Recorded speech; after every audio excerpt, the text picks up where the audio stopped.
Have you ever wanted to see Dollar General Blade in a zombie movie? Oh no, not really, not. Nobody has, but here we are. After watching this godforsaken film, this film is bad. Really bad. This is bad! This is bad! IMDb gave this film a 4 out of 10 stars, and I can see why. Johnny Z is the Amazon Prime blockbuster train wreck that would end up having you going to sleep. Go to sleep, go to sleep. If you don't have Amazon Prime and want to see this movie, don't. Hey look man, you don't have to do this. If you do have Amazon Prime and want to see this movie, again, don't. Stay away from it. I am here to save your troubles by watching this movie for you so you won't waste your time. If you remember the 1966 film by Clint Eastwood, The Good, the Bad, and the Ugly, which is a classic, in this film I am going to give you my version of The Good, the Bad, and the Ugly of this movie, Johnny Z. This is not good. This is not good. If there was one good thing about the movie Johnny Z, it was the fight scenes.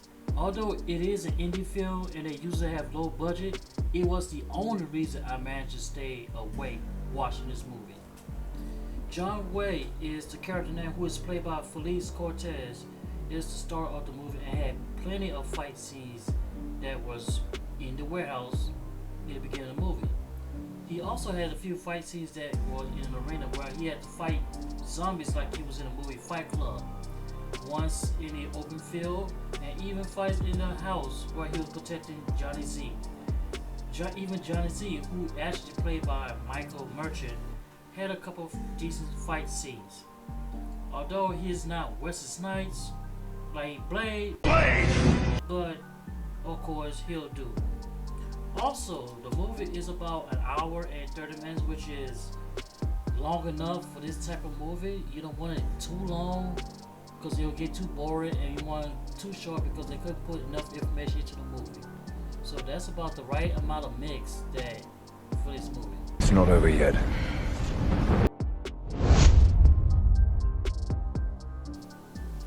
The bad thing about this movie is the incoherent plot. Johnny Z movie is about a half man, half zombie, somewhat, I guess he's supposed to be like Blade. Except the thing is, he's a skinny guy who wears a mask like he's Jason, and he carries a blade like he's supposed to be Leonardo for the Ninja Turtles. You an imposter! But which really not is a blade, it's more like a machete. Johnny Z is trained by martial artist John Way, who despises him due to his experience of flashback of his son getting killed by zombies. He finds Johnny in the van where a dead driver advises him that his blood is the cure for some type of disease that the evil corporation wanted him back so badly. He also keeps Johnny locked in a cellar that sometimes Johnny just finds his way out somehow, and John Ray and Cristiano, who is his annoying friend, wonder how in the world he got out. How'd you get him out?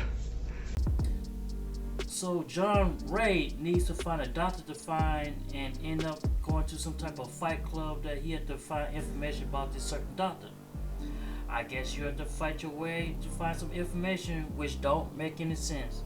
But okay. The plot twist is Frank, who is the leader of the medical prison called Nordak, wants Johnny Z, or what he called him, Patient Z, for himself because his blood is like, Wesker's son Jake from the Resident Evil 6 game. But I am willing to renegotiate.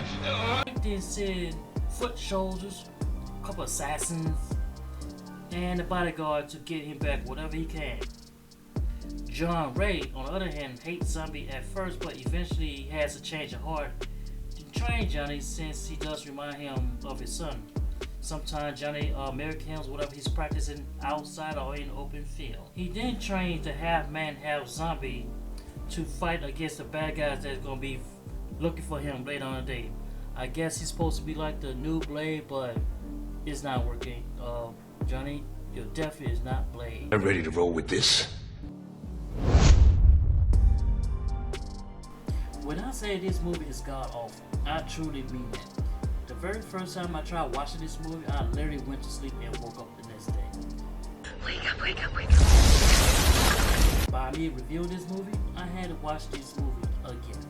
I honestly don't know where to begin, but I guess I start with the acting.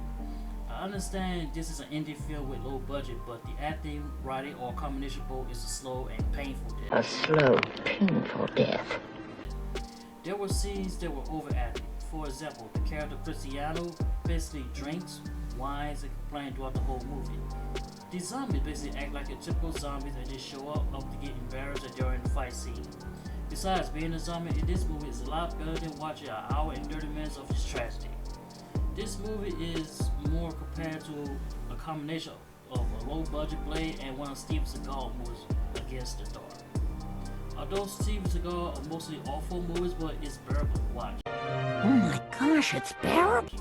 You have a discount Blade who is skinny as hell, has a Jason mask and has a cleaver, like he's carrying around like he's Leonardo for the Ninja Turtles. As the Teenage Mutant Ninja Turtles? Sorry, Johnny, you have nothing on Blade and you can't be compared to Blade. As for John Ray, I suppose he's supposed to be Whisker in this movie. Catch you bad time. I will give him credit, he does fight pretty well, but in comparison to Whistler is 90 Day. Cristiano as well, I guess I can compare him to the guy from The Walking Dead since he provides comic relief, and Frank, since he's supposed to be a villain in the movie, I guess Deacon Frost would be the best thing comparison. Deacon Frost.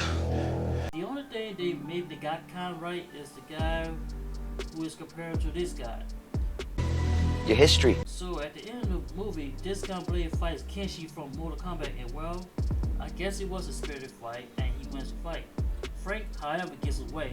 Where did he run off to? Who knows, and who cares? I am glad this tragedy is over.